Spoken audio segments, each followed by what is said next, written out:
Welcome, everyone. We are excited to jump into another podcast with you. I am Dr. Chris Kaatz, the Assistant Director of Bands at Stephen F. Austin State University, and I am joined by my co-host. Hey, I'm Faolan Smith, the music education major and wind band music aficionado.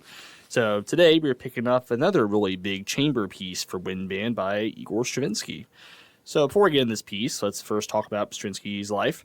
So he was born on June 17th, 1882 in St. Petersburg, Russia. Especially in Russia, St. Petersburg was a big place for music, huge. A lot of the big Russian greats for music lived there. There's also a conservatory in St. Petersburg. That's why Petersburg was so big. His father was an opera singer. His mother was a pianist. He was born into a musical family. He loved music. He wanted to pursue it a lot of his life. One of his inspirations was actually Pyotr Tchaikovsky, who actually went to school in St. Petersburg at the St. Petersburg Conservatory, because Stravinsky saw his ballet called Swan Lake. Amazing ballet, really beautiful orchestral suites in that. And he became a pianist. He was very proficient, and he loved it. But his parents, for some reason, did not want him to go into music, which he hated. He hated the fact that his parents would not allow him to pursue his passion. As a result, he attended the University of St. Petersburg, and he was studying law because his parents basically forced him to do it. And while there, he actually met a young man named Vladimir Rimsky-Korsakov. His father, Nikolai Rimsky-Korsakov, was a very, very pivotal Russian composer.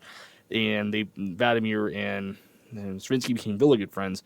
And if you think of Nikolai Rimsky-Korsakov, he has Capriccio Espagnol, great piece. He also has a trombone concerto for trombone and military band. And he even has a Scheherazade. That's one of the pieces that we think of. We think of Rimsky-Korsakov, and he actually arranged the Modest Mussorgsky's Night on Bald Mountain for orchestra. So Dr. Kaatz can talk more about, why Rimsky-Korsakov is so important and how some of the contributions he made to Russia and how they worked.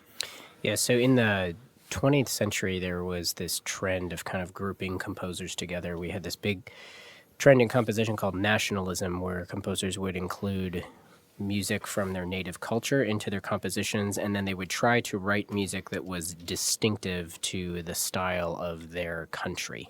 So they tried to write music that sounded, if they were Russian, essentially Russian, or pivotally French or whatever. And there were these groupings of composers, and Rimsky-Korsakov was part of the big five Russian composers, or sometimes called the Mighty Handful. And one of the other notable composers of that group was Modest Mussorgsky, well known for his Pictures in an Exhibition, is a really big piece of his that is originally for piano, but also transcribed for orchestra, and then it's also been transcribed for band as well. But that's one of his most famous pieces. There's also a group of French composers called Les Six. They were maybe not as friendly. They were friends with each other, but the moniker was just sort of attached to them by somebody outside of the group. But Darius Milhaud was one of the famous composers from that group, and Poulenc was another French composer from Les Six. So we'll talk about at least one of those guys later in the podcast as sort of a cursory element. Yes, and the other composers involved with the five are Valery Kiriev. He was the leader. He has an amazing tone poem called Tamara. Great piece. Very difficult, but amazing. Cesar Cui, he's another Russian composer. I don't know a whole lot about him, but very notable. He's part of the five. And they actually had an unofficial composer. They were trying to put Pyotr Tchaikovsky into that. I mean, he refused. And as you're mentioning with nationalism, Tchaikovsky's second symphony, sometimes called the Little Russian, is actually based on folk songs, both Russia and Ukraine. The fourth movement of that is very famous. Great symphony. One of my favorites by Tchaikovsky. The other composer involved with the five was Alexander Borodin. Probably his most famous pieces is his Polovitzian dances from Prince Igor Act 2. It was actually formed here at SFA a few months ago. Amazing piece. Really fun. And another, if I can just interject really quick, another great example of nationalism that was happening in the 20th century was in in England, which is part of Europe, in England. And we've covered that on previous podcasts because there was the folk song revolution, or revival, if you will, in England, and Holst and Ralph Vaughan Williams were both a big part of that. So we've kind of touched on that in previous pieces that we've discussed on here. But let's jump into Stravinsky's early life. Yes, we're going off on a bit of a tangent right now. But anyways, back to Stravinsky. And eventually, as a result of knowing Rimsky-Korsakov and his son Vladimir, he eventually did pursue music because his father did pass away in 1902. So Stravinsky used that to his advantage and told Rimsky-Korsakov, "Hey, I want to pursue music and study composition under you." And Rimsky-Korsakov agreed, and that's how Stravinsky's career began. So this early career, he mostly wrote incidental music for ballets. Incidental music, there's no plot. It's just, hey, here's this scene. Write music that matches the scene. So there's no exact plot for that. There's, like, if you listen to another good example of incidental music, there's a piece I know, like, by other composers. I don't remember what they are, but they incorporate a lot of incidental aspects. And not, again, it's not supposed to depict a story. It's just supposed to match the atmosphere of the scene being provided. Usually, it's either from a ballet or from a play, but really cool. Eventually, incidental music became really popular. He was introduced to someone named Sergei Diaghilev. He was the father of the Ballet Russe era. We're going to talk about Diaghilev a little bit further on. And to write a Firebird, which is Stravinsky's first major ballet. And the Firebird was written in 1910. It gained a lot of recognition almost immediately. The Firebird, I know, is pretty well known with the orchestral suites. We'll talk about those suites later on in the podcast. And as a result of those suites in the Firebird, Stravinsky really became popular basically overnight. And he wrote another ballet called Petrushka the following year. It's based on an old Russian fairy tale about this doll who comes to life. And eventually, and it has a lot of tragic events. I don't want to spoil the plot. It's a great ballet. He's performed a lot as an orchestral suite. And his third ballet is another really interesting event that's happening in his life. I'm going to pass the baton, Dr. Kaatz. Talk about that. Yeah, this is arguably Stravinsky's most famous piece, the French title Le Sacre du Printemps, or maybe better known to our English-speaking crowd as The Rite of Spring. So this was a really controversial piece when it was premiered. Because it was very modernist sounding. So it was not super tonal. It was not like sort of the pretty, you think of Swan Lake as this beautiful ballet, really lush melodies, lovely harmony. This was very percussive, aggressive. It didn't make sense tonally. He uses bitonality at points in the piece. It has all these crazy asymmetrical meters. The meter changes all the time, and it just, to a lot of people when it was premiered, it sounded like a mess. And there was actually a riot at the premiere, and some people were saying, like, this sounds like garbage. And, there were other people saying, like, sit down, this is awesome, shut up. And so it was crazy. And Stravinsky tried to make this sound very primitive, so it's about sort of this ancient sacrifice of a virgin to, nature and all of this sort of stuff. So it's a pretty, the music is supposed to sound violent, which it does. Those of you, if you've seen the original Fantasia, this was actually my first introduction to this piece. If you've seen the original Fantasia movie by Disney, where they take classical music staples and they create animation to them. The dinosaur one, where it's like, the creation of the world and then the dinosaurs are coming around and then they become extinct and stuff, is set. That's Rite of Spring. So if you've ever seen that, you're like, oh yeah, that piece is cool. That was my favorite one on Fantasia when I was a kid. But anywho, so this was it back in the day in the early 1900s when this was premiered. A lot of people considered this piece borderline unplayable because it was so difficult from a rhythmic perspective, and tonally it was really complex in comparison to a lot of the other music. Now, and so this piece was really influential for music moving forward, and this was one of the, I would say, first big modernist pieces that explored stuff that was very outside the realm of what was happening in the classical period and the Romantic period. So Stravinsky was a man ahead of his time, but hugely influential piece. A lot of people would probably consider this one of the greatest landmark pieces written for, I would say, in the classical music idiom, the Western art music idiom, let alone for orchestra. It's definitely a standard piece of repertoire in the orchestral world. Definitely.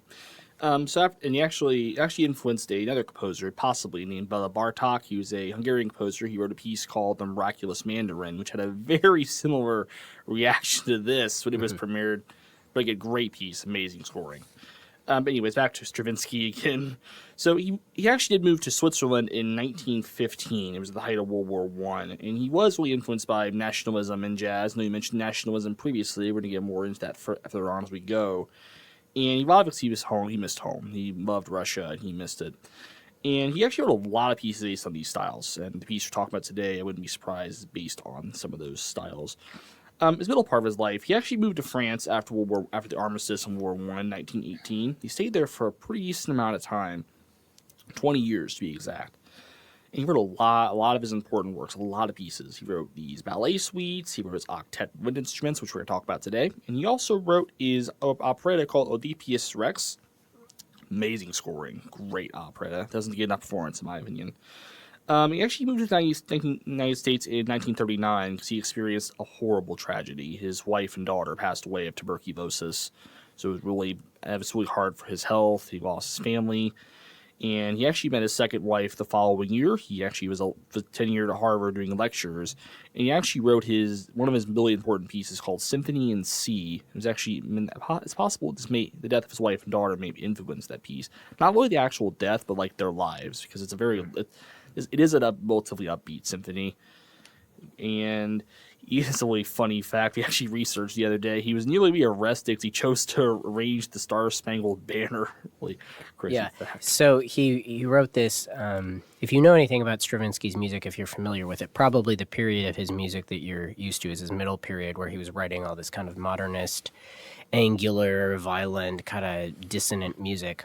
And so he wrote this arrangement of the Star-Spangled Banner that was very much in that vogue, where it was a lot crunchier than people are used to. And so these police officers supposedly tried to fine him, saying that it was going to be a $200 fine or something like that. And because they thought the law said that you couldn't rearrange the Star-Spangled Banner, but it was really just you couldn't use it as like a exit march, or there were some other stipulations, or you couldn't quote it in another piece. There was a law apparently at the time, but it kind of became this folklore legend about Stravinsky that he was supposedly arrested for rearranging the Star-Spangled Banner. Yes, $200 around then is equivalent to about $2,000 today. Yeah, so yeah, it's a with lot of money. inflation, so.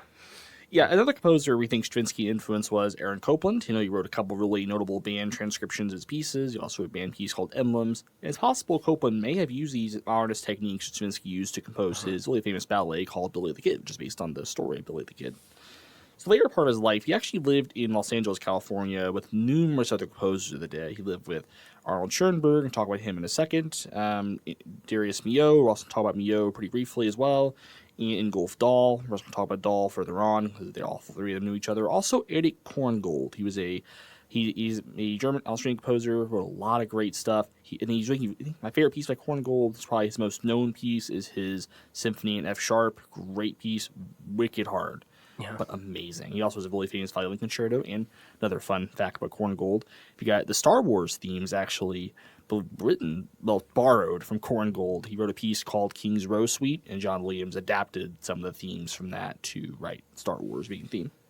Yeah, so to clarify, Stravinsky was living in LA at the same time as these people. They weren't all in a house together, living together, but it was sort of interesting that there was this concentration of all these great compositional minds in sort of the mid to late 20th century that were living in LA at the time. So it was pretty cool.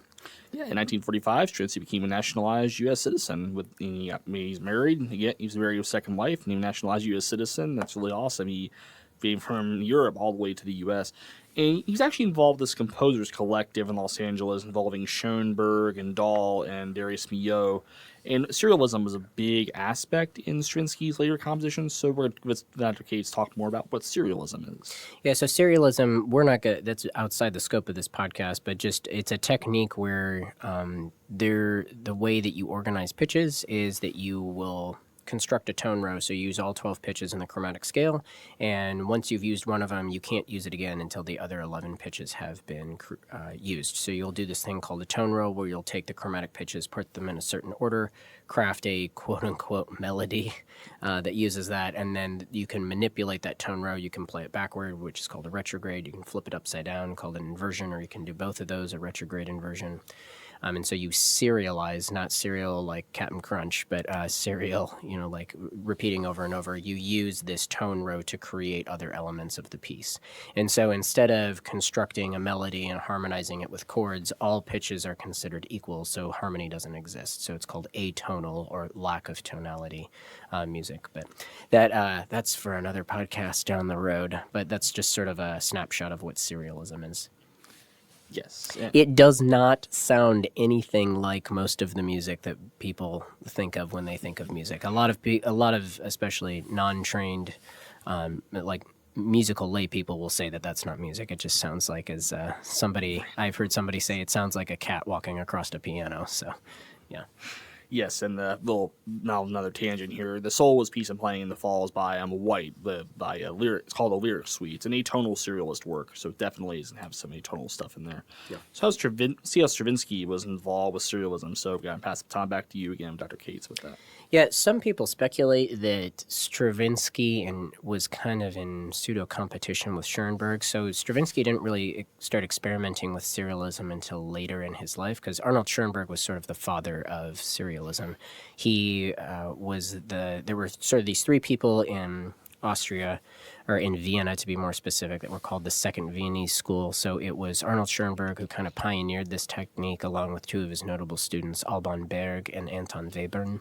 And they were the three gentlemen that were cranking out a lot of these pieces and were the big proponents of this style of composition. We call them the Second Viennese School because there was another concentration of three influential composers in Vienna several hundred years before that, which were, I guess you could call the First Viennese School, which was Haydn, Mozart, and Beethoven.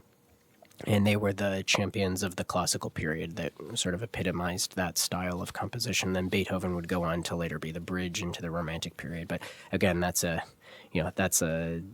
topic for another podcast. But we touched on that a little bit when we talked about Mozart on the C minor podcast. So if you're looking for that, you can go check out the C minor Serenade. Yeah, and as you mentioned previously, Stravinsky and Schoenberg were in this composers collective in LA. Two other composers we're also going to talk about, as I mentioned previously, was in Golf Dahl and Darius Milhaud, really amazing composers as well. So Stravinsky's final major work was called Requiem Canticles. It's a serialist work, but incorporated elements of Gregorian chant, which is Gregorian chant's one of the earliest styles of music ever invented. And the final part of his life, he worked on projects. Mostly, he wanted to orchestrate two of the preludes and fugues from Bach's Well-Tempered Clavier. Because he was a pianist, that he wanted to take these preludes and fugues and add a more serialist flair to them. Fortunately, he couldn't complete it. He passed away in 1971 in Midtown, New York. He had heart failure and pulmonary edema. And he's currently actively buried in Venice in the Russian corner of the cemetery island of San Michele, and he's actually buried near Sergei Diaghilev, who we talked about previously, the father of the Ballet Russe era. And multiple of his works actually replayed at Stravinsky's funeral, and there was his Requiem Canticles, we talked about a second ago, and his music of Andrea Gabrielli. So he's the uncle of Giovanni Gabrielli, a Venetian composer in the 1600s who really brought out the use of antiphonal choirs.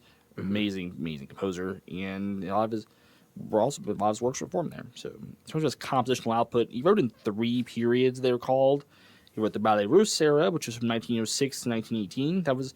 He was 24 to 36 years old, so roughly 12 years approximately. Then he got into his classical period, which we'll talk about neoclassicism in a few minutes. That was 1918, 1945, when he became a naturalized U.S. citizen in 1945. So ages 36 to 63, so 27 years writing neoclassical. That's a lot. Mm-hmm. And a serialist period, which is roughly from 1945 to 1971, which ages 63 to 88, which is when he died, and 25 years. So he spent a lot more of his life on serialism and neoclassical compared to his Ballet Russe era, which is pretty cool. So in terms of his output, he wrote a lot of pieces. Mostly is known for his ballets.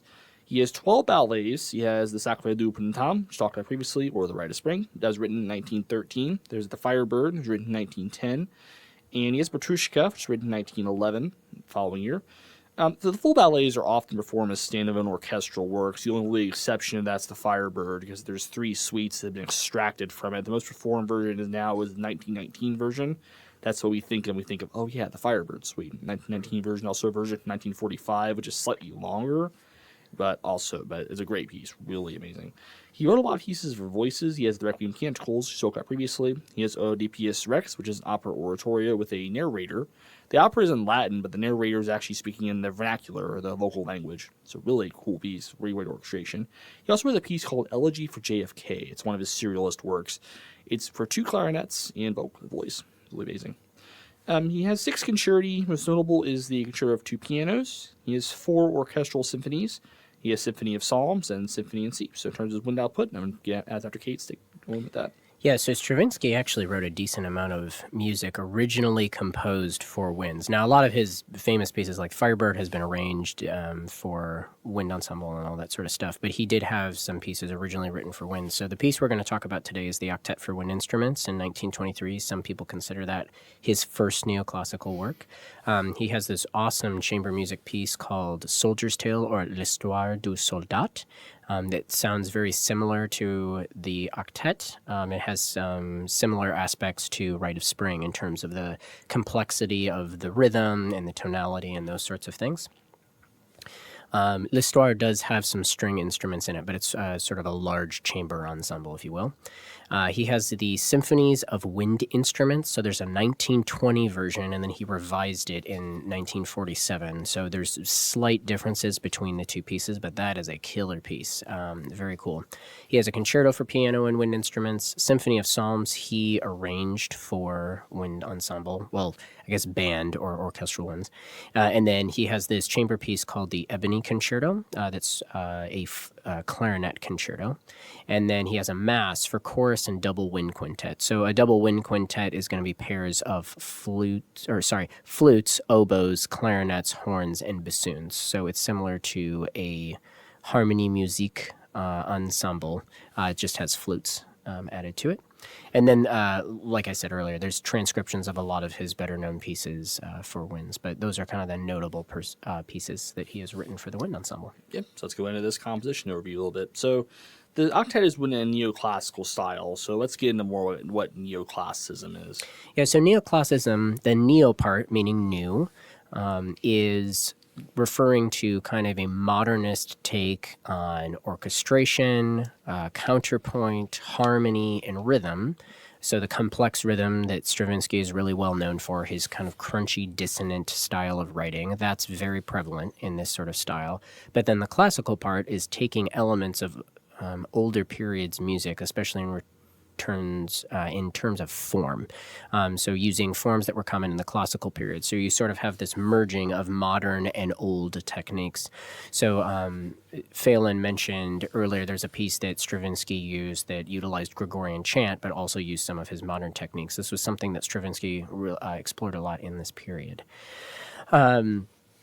Also incorporates elements of like 18th century composers such as Bach. So at times in the Stravinsky octet, you may find like, oh, wow, this kind of sounds like Bachian counterpoint if Bach didn't understand how dissonance worked, which he did because he's kind of the master of counterpoint. So from a formal perspective, we're going to use things from the classical period. From a rhythmic and tonality perspective, we're going to use things from the modern period. So in Stravinsky's case, that'd be early 1900s. And then from a counterpoint perspective, we're going to kind of mix some things from the present and things from the Baroque period from Bach. And Stravinsky was influenced partially by this from a very famous composition teacher in France named Nadia Boulanger. This is a topic for probably another podcast, but Nadia Boulanger was extremely influential in the 1900s. She taught probably every major composer in some capacity, either firsthand or secondhand, but she had a tremendous amount of influence, was a masterful composition teacher. She also had a very talented younger sister named Lily, who wrote this really cool piece. Of a Spring Morning is the English translation. There's a setting for it by Jack Hans for wind ensemble that the symphonic band is actually working on right now. So we are a little bit familiar with Miss Boulanger and her sister's composition, but she was a composer who did have some influence on Stravinsky as well. So that's a name, especially if you're studying major composers of the 20th century, that's a name that will probably keep coming up. Yes, and you probably also mentioned this octet is actually played SFA at the moment. Yes, yeah. So the wind ensemble here, our top ensemble, is preparing the first movement of this for our conducting symposium, which is happening later this week, and then they'll be performing it in a concert later this semester. So to recap, the takeaway for neoclassicism is it's using new techniques, it's combining new techniques and old techniques, and particularly in the case of Stravinsky, it's the new techniques are rhythm, harmony, and the old techniques are form, mostly from the classical period, and somewhat counterpoint elements from the Baroque period. Yes, so let's jump into this octet. So we're primarily focusing on the first movement primarily, since that's actively being formed here at SFA. We are going to talk about the other two movements briefly, but like a 30,000-foot view. Yes, yeah, it'll be a quick snapshot. So it's important to note that this piece, the instrumentation, if you joined us for the Mozart C minor serenade podcast, you may be expecting that, octet, it's going to be the same thing as a standard harmony ensemble. Not exactly. So a standard harmony group in the classical period, which was kind of revived a little bit in the later Romantic period, Paul Teffanel, a famous flute teacher at the Paris Conservatory, started a group called the Society for Chamber Wind Instruments. He kind of resurrected some of the classical era chamber music and commissioned a bunch of other works for chamber winds. But so the standard instrumentation for a harmony musique ensemble in the classical period would have been pairs, so two, oboes, clarinets, horns, and bassoons. And the horns would be in various keys because we didn't have all the, high-tech rotary valve double horns that we do now. A lot of times they were using crooks or like that was just getting into vogue. But so this piece is written for one flute, one clarinet, two bassoons. So we do have a little bit of an overlap there. So we're kind of subbing out the, one of the clarinets for flute. But then we have two trumpets and two trombones. So Stravinsky really loved exploring kind of wind tonalities, and he said they were kind of, I believe he said that they were kind of like cold and harsh and all this sort of stuff. But it's really interesting, sort of the colors that he's able to get from winds. But so that's what the octet is written for: one flute, one clarinet, two bassoons, two trumpets, one in C and one in A, and then a tenor trombone and a bass trombone. Instruments, opposing instruments. Yes, so those are the voices that we're going to be working with here. So let's dive into the first movement, and we're going to go over this in a fair amount of detail, and then we'll just give you kind of a snapshot of the other two movements. So at first glance, or first listening of this, you may be like, how is there any form present at all? I don't get it, especially if you have not studied modernist music. If most of the music you've listened to is fairly tonal, this is going to be a little bit crazy for you. But this movement is actually in a sonata form. Now, it's not going to be our stereotypical classical period sonata form, because remember, Stravinsky is using the idea of sonata form from the classical period. That's the classical part of neoclassical, but he's tweaking it and messing with it using some modernist techniques, so that's the neo part. So we open with this slow, lento introduction, so we get this kind of like fun forte piano thing and the trumpet, and then these goofy little trills and the bassoon and some kind of conversation with the woodwinds. And then we get this kind of legato, sort of meandering line that starts in flute and clarinet, and then the bassoon one is with them at the beginning, and bassoon two joins later. And so the woodwinds are just kind of meandering with this dum dee da dee da ya da dee da dee da dee, this sort of lopsided dance, because he keeps changing the meter on you, so it's hard to feel any sort of particular groove, but it is kind of a groovy little dance. It's off kilter and asymmetric.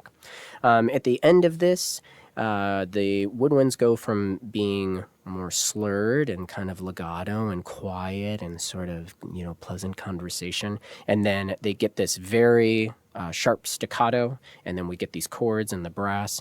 And Stravinsky was noted for wanting his staccati to be very dry. If you've seen videos of him, he'll say that. And so, like a normal staccato, if it was in the classical period, might be da da da da da. Stravinsky, it's da da da da da da da. It's like super, super short. So that's a notable thing. If you're approaching any of Stravinsky's music, he was an advocate of super short staccati. So we kind of go to this pecky staccato, and then this leads to this quiet little B-flat dominant 7 chord, and that's the end of our introduction. And then at rehearsal 6 in the score, the tempo changes to allegro moderato. So we were at a lento of eighth note equals 76, pretty slow and simple. And then we go to this allegro moderato, a little bit more stately tempo. And this is where the sonata form proper begins. So we get our exposition. So the exposition unfolds more or less the way that you would expect an exposition to work in the classical period. So it's in E flat, and I'm putting that in air quotes because it's not super duper E flat major, you're like, oh, okay, we're only going to have 3 flats present. It's like, no, Stravinsky's, E flat is the tonic ish, and then he'll change the key center as we go. But we get a statement of our first theme.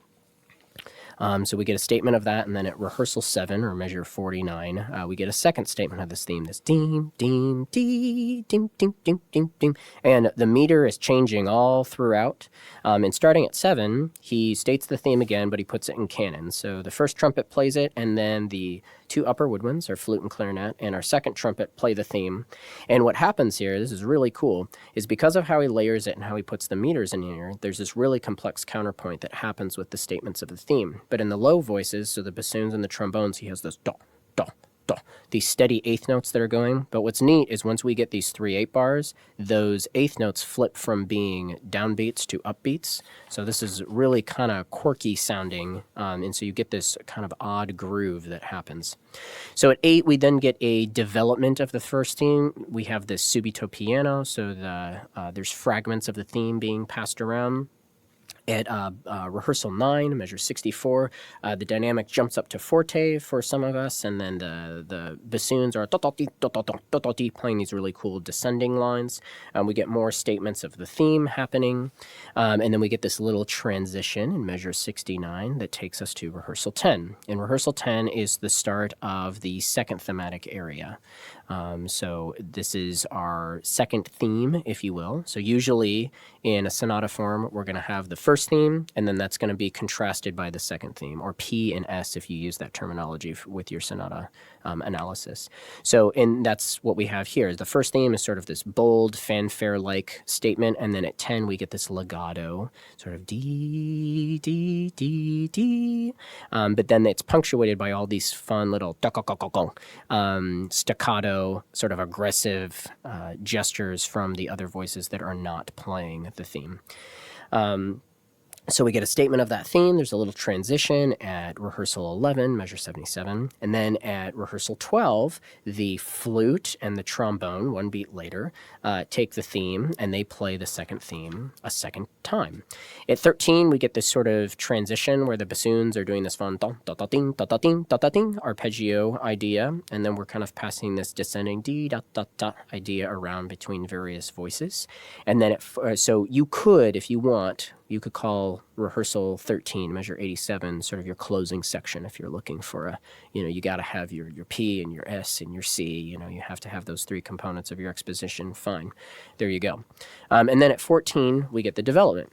And as a reminder, we've talked about sonata form in a previous podcast, but if you're a first listener or you're rusty on your sonata form, what happens in development is we take themes that we have heard in the exposition and we develop them, or work them out and change them and manipulate them, and or we'll introduce a new theme. And that's what we get, both of those things happening in the development here. So the development starts with this new what I call the development theme, introduced in the clarinet, this do-do-dee-do-dee, do-do-dee-do-dee.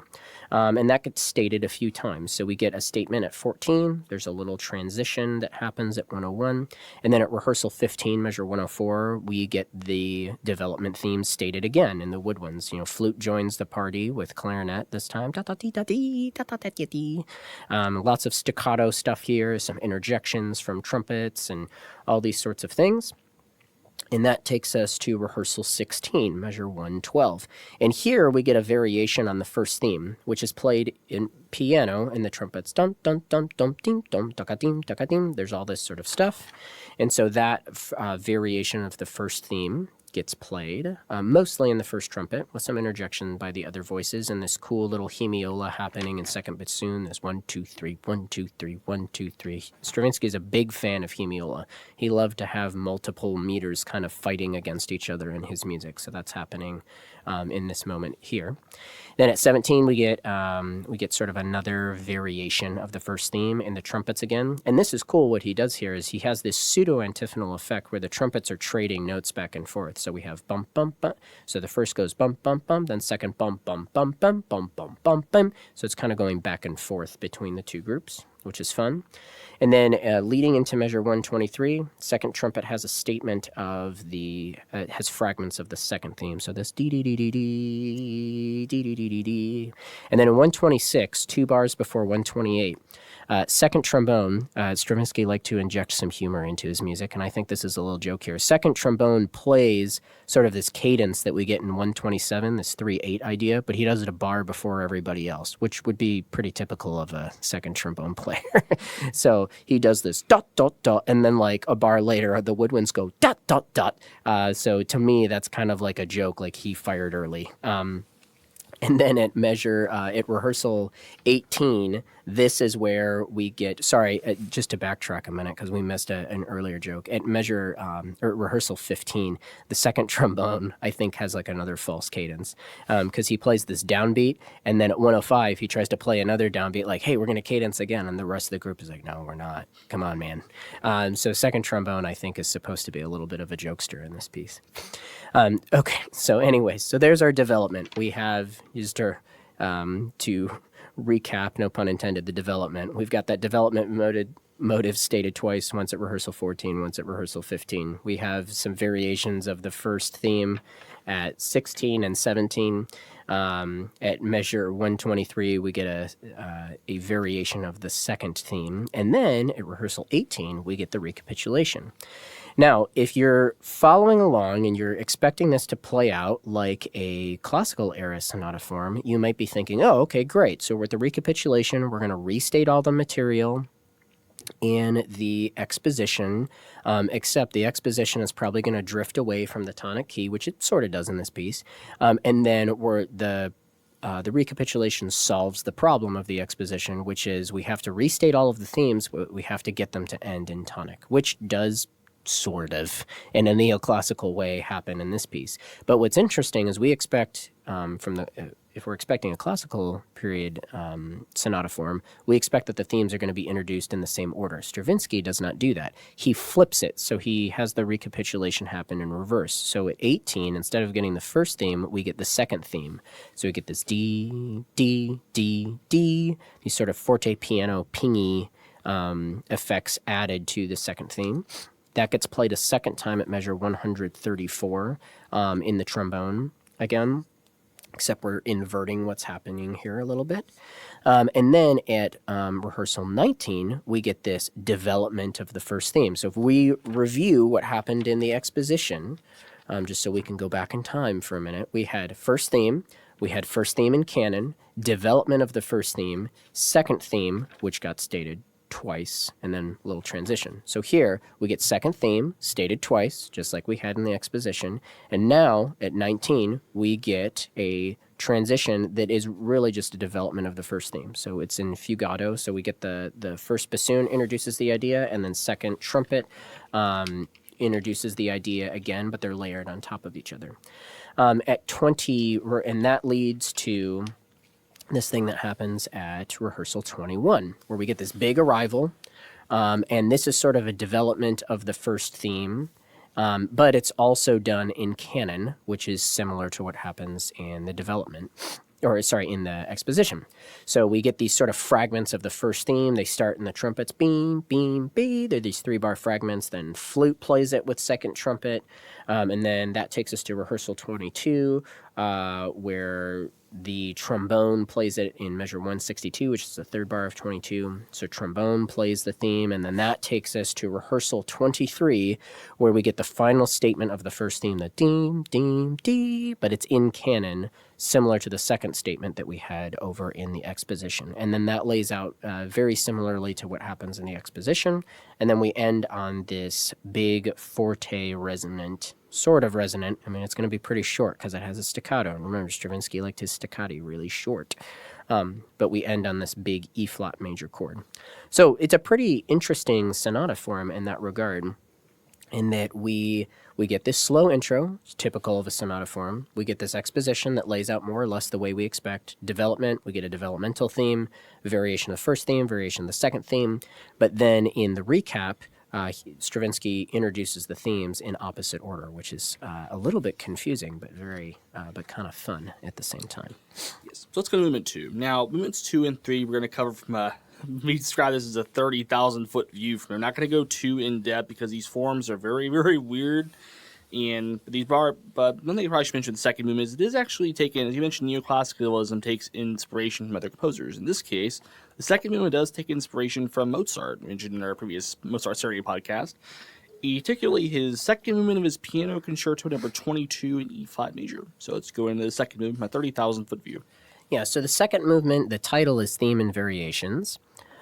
So we do, and that's what we get here. We get a theme that's presented in the woodwinds at first, and then passes over to solo second trumpet at rehearsal 25, and then we get a set of variations. But what's interesting is that Stravinsky utilizes a technique that we talked about in the Mozart C minor podcast, although he's pretty obvious about this technique where he's taking another form and sort of superimposing elements of it on top of the core form that he's utilizing in the piece. So we talked about in the Mozart C minor Serenade podcast that the fourth movement is what I call a sonata theme and variations, where it's a theme and variations. So there's a theme and there's variations presented, but there are elements of sonata form that are sort of juxtaposed on top of that theme that are used, or that theme and variations that are used as an organizational method to kind of parse out the variations. And Stravinsky does that here, except instead of using sonata form, he uses rondo form. So we get variation A, variation B, variation C, and variation A. But as we would expect in a rondo form, we have this section that keeps coming back called a ritornello. And then we have and then statements of the ritornello are punctuated by new sections, which we call episodes that are new material. And so that's what happens here. So we get the we get the statement of the theme in rehearsal 24 at the opening of the piece, very quiet, dee, dee, with these little offbeat accents happening, do, bop, in the other voices. So it starts in flute and clarinet, and then the theme passes to second trumpet, rehearsal 25. Then rehearsal 26, the theme is put in the trombones, and then we get this very aggressive, really active stuff happening in the woodwinds, and it's just chaotic. All this flurry of leads to this and then at rehearsal 27, we have the theme played in our upper woodwinds and upper brass. So that's flute, clarinet, and both the trumpets. They're playing the theme on offbeats. And that trend sort of continues until we get to this pseudo-cadential gesture 2 bars before rehearsal 28. And then rehearsal 28, Stravinsky is not shy with us about sharing the form. He's like, new variation. This is variation B. Okay, so it's a slightly different tempo. This one is a little bit, depends on how you feel the piece, because the previous variation was eighth note equals 126. So if you're feeling pulse to the eighth note, this new variation is 120 to 126. You can take it at a different tempo. I like to just kind of keep the tempo, the primary pulse, the same here. But so we get this very stately, very quiet D, D, D, eighth note downbeats in our low voices, so bassoons and trombones. And then solo trumpet has the theme, and Stravinsky kind of rhythmically plays with the theme here. This gets stated in the trumpet, and then at 29, we get a solo and flute that has a variation of a portion of the theme, and we get this cute little dum-tuck-a-dum, dum-tick-dum-tick-a-dum business happening in the bassoon, so we have sort of this playful ostinato happening there. That's another thing to mention about Stravinsky's music. He was a big fan of ostinato, and especially like rhythmically complex ostinato that would maybe imply a different meter than the one that the musicians would be reading in. So he liked to have sort of this implied polymeter or hemiola effects happening a lot in his music. So this continues with kind of upper woodwinds and sometimes trumpets playing this variation of the theme with this dum-tuck-a-dum business happening in bassoons. At rehearsal 30, we return to the original orchestration of this variation where trumpet is playing the melody, and then we have everybody else just kind of giving these downbeats. That continues. We get sort of this dum-ticka-dum-ticka-dum-ticka-dum cadential gesture happening in bassoons and trumpets, and then we get these two little chords, bum, bum, the bar before 31. And, like we were talking about earlier, we utilize this rondo idea in 31. We get variation A again, so the ritornello variation, if you will. So dim, ticka, ticka, ticka, dim, all of this stuff with trombones playing the theme. This plays out very similarly to what happens before, and then we get a very tricky little transition that happens the bar before rehearsal 33, where we have these fivelets, And then we go into this new variation where the primary pulse, so we're at rehearsal 33 is where variation C begins. And the primary pulse in the previous variation and the primary pulse in this variation are the same, but it's a little tricky for the performers because you have to go from subdividing fives to subdividing six. So 1, 2, 3, 4, 5, 1, 2, 3, 4, 5, 1, 2, 3, 4, 5, 6, 1, 2, 3, 4, 5, 6, 1, 2, 3, 4, 5, 6. And this is a notoriously tricky transition because you have to do the fives, you have 2 bars of 3/8, so 1, 2, 3, 4, 5, 6, 1, 2, 3, 4, 5, 6, except you're feeling it in 1, because the third variation is really like a waltz that occasionally is missing a beat in the bars. So you have 2 3/8 bars plus this 2 8 bars, so it's a tricky little bugger to kind of navigate. And to make matters even more complex, Stravinsky has the melody in 2/4, so he's doing a hemiola here, D, D, D, D, D, over do, da, da, do, da, da, do, da, da. So lots of hemiola in this one. And so variation C, like I said, is a waltz. The flute starts the melody with the brass kind of doing this pa pa accompaniment. Clarinet joins the melody a little bit before 34, doing some harmonization. This idea carries through. We have the trumpets join at 34 with kind of these solo ideas that are there at this point, kind of like taking the melody, and then there's sort of this an ornate filigree above it in the woodwinds, kind of doing this obligato part. 35, we get some more. There's another 2/8 bar thrown in to throw off the groove for a moment. That happens a couple more times here. Clarinet takes over the melody. We get the pa-pas come back. 36, trumpet joins. The trumpet takes the melody over. We have some more obligato stuff happening in the woodwinds. And this sort of trend of all of these sorts of ideas continues until we get to 38. And we get a new variation. Now, here you may expect that we get to variation A again, the ritornello, but we actually get a variation D. So he kind of breaks up the rondo pattern here a little bit. But D is a little bit more stately. D, da, da, da, beta, beta. And so we get this very stately in 2 theme that happens here with this active ostinato in the bassoons, and then you have sort of this rhythmically augmented, slow-moving melody in the trumpets, and that moves from trumpets, woodwinds add in, and all of these sort of things. At rehearsal 41, we get this brillante thing happening in clarinets, some marcato notes in the trombones, and then this sort of continues. Stravinsky's playing around with these ideas of juxtaposing kind of fast notes against these kind of longer, more rhythmically augmented lines. We get this cute little off-kilter dance that happens in 43, where we have this dum dum dum dum dum dum dum dum, steady eighth notes happening in the bassoons with some digga digga dum stuff from first bassoon. And we get this little interplay between the upper woodwinds, so flute and clarinet, and the trombones, this da-da-da-gum, all of this stuff happening, which is really great. And so this kind of continues to spin out. Stravinsky continues doing some of this ostinato stuff. There's a solo that pops in at 46. And this, variation D goes quite a ways, but it's sort of this stately, humoresque, kind of upbeat dance that's happening.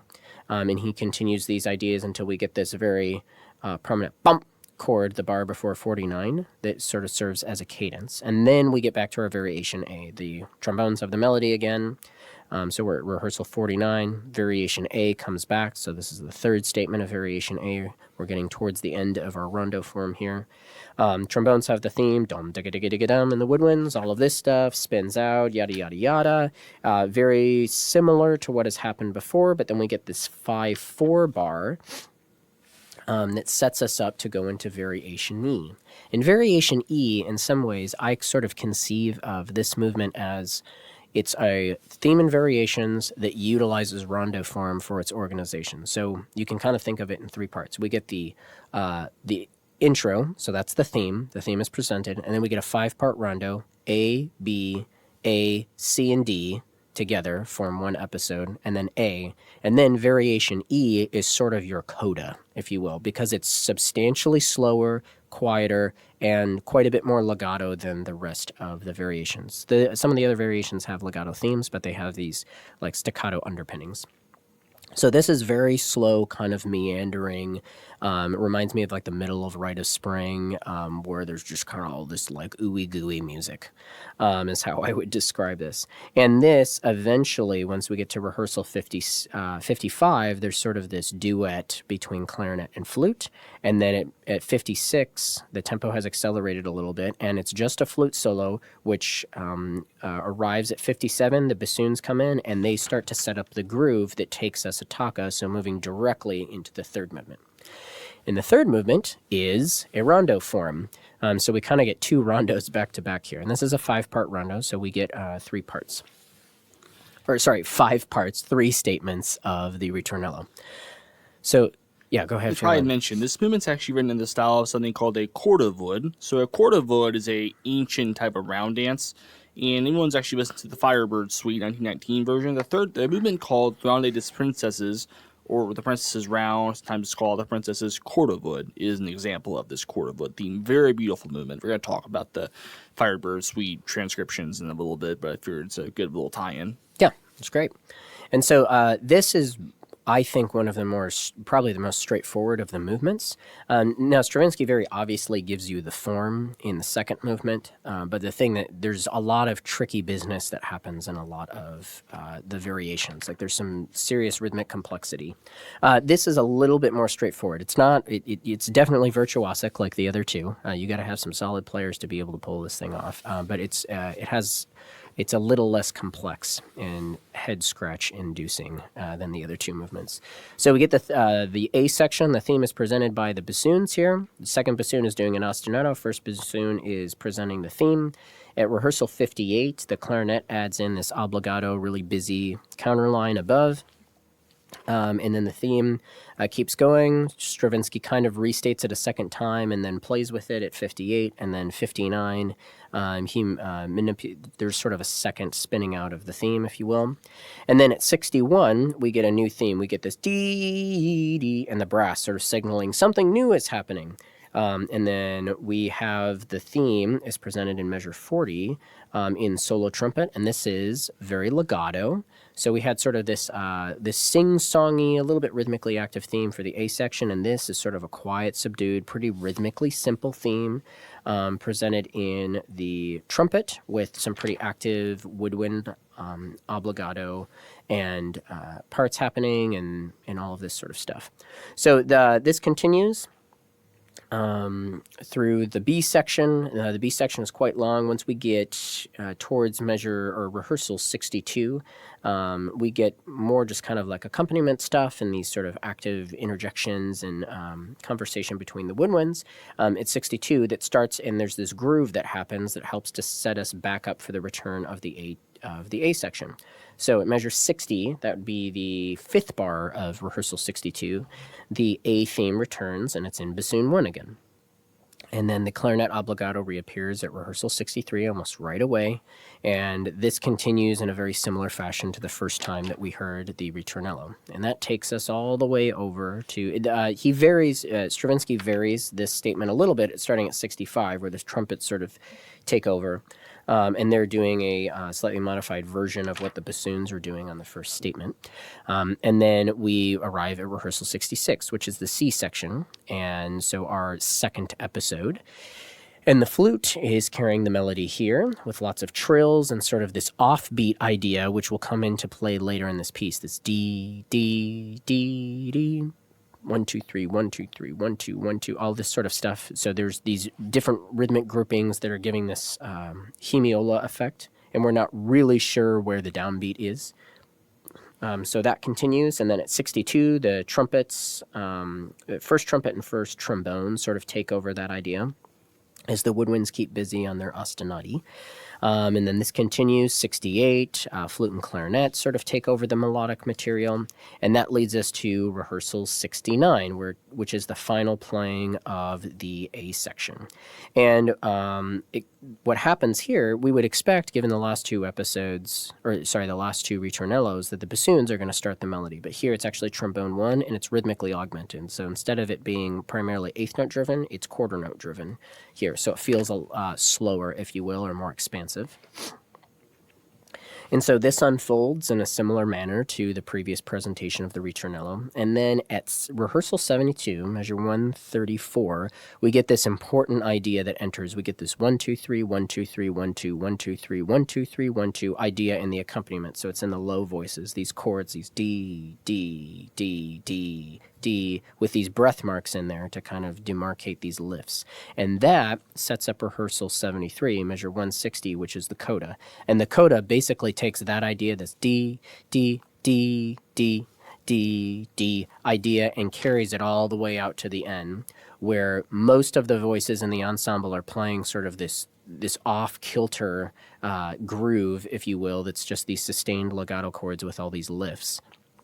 While other voices are doing a slightly rhythmically active lines around these chords, and that leads all the way to the end of the piece, and we get this little short sforzando pop, pop at the end to end the piece. So it's a quirky little piece, super virtuosic. I mean, you gotta be a killer player on every single instrument to pull this thing off, but it's a wonderful piece worth studying. It will really stretch your musicianship, especially if you've never done a piece like this, if you haven't studied any of this kind of music, but highly recommend checking it out. It's a fantastic piece. Yep. So let's go into how this is connected to other works. So I do want to talk about Stravinsky's, Stravinsky didn't write them. I do want to talk about the transcriptions of two of Stravinsky's big pieces for wind band. So there's the Firebird Suites. Do you want to talk about those really briefly, as mentioned previously, because I love them. Mm-hmm. So the Firebird Suite 1919 is actually arranged by Randy Earls. He's a arranger. I don't remember what he did, but he arranged the suite for wind band. And not Frederick Fennell, who we mentioned in the previous episode, actually edited the suite. And he kept it in the original keys. So it's pretty rare you see. And now the Firebird Suite 1919 is in a lot of really weird keys. The opening is in C flat. And the finale, which is probably the most famous movement in that suite, is in B. And he keeps it in the original keys with the original solos. The only exception is simply in the Princess's Kovarad, or His Princesses, there's a violin solo in there, which he has to put down the saxophone, because it's rare we see a violin in the wind band nowadays. Mm-hmm. So it's a really great piece. Probably one of my favorite transcriptions that work. There's also 2 transcriptions made of The Rite of Spring. The first one is by Merlin Patterson. Now, these are both complete transcriptions. Everything. Original keys, original rhythms, everything. They're wicked difficult, but they're completely original. In original length, anyway. So there's one by Terry Vosbein. He's a arranger who's arranged some other stuff. And it's for chamber wind ensemble, so true wind ensemble. One player on a part. And there's also one by Merlin Patterson. Merlin Patterson's a massive arranger of the wind band world. I think we talk about the Holst planets further on down the line. That's the arranger we're probably going to use when we talk about that piece. So great arrangement. He wrote a lot of amazing music. And I kind of wonder if he were to keep writing, what else Patterson may produce. So anyways, that's a podcast for another time. Yeah, so this Stravinsky is, I mean, if there's 5 composers you're going to study and try to learn their music, Stravinsky, I think, should be one of them. So he was so influential and in a lot of ways very ahead of his time, and he utilized a lot of modernist techniques and sort of made them mainstream. I mean, mixed meter was not terribly common before Rite of Spring, but after that piece gained such notoriety, I mean, nowadays it's like, oh, mixed meter, whatever, not a big deal. A big name in the wind band world, Frank Ticheli, it's very obvious listening to his music that he draws a lot of inspiration from Stravinsky, from the mixed meter stuff, the way that he has sort of this rapid motion of ideas passing between voices. That's something that Stravinsky does that's on display in the Octet, especially the first movement. So he's Stravinsky, I mean, not just in the wind band world, but Stravinsky was massively influential to pretty much all art music composers that came after him. Whether people liked what he did or not, he made a big splash in the Western art music world, and his imprint has influenced the way that music is written since his time.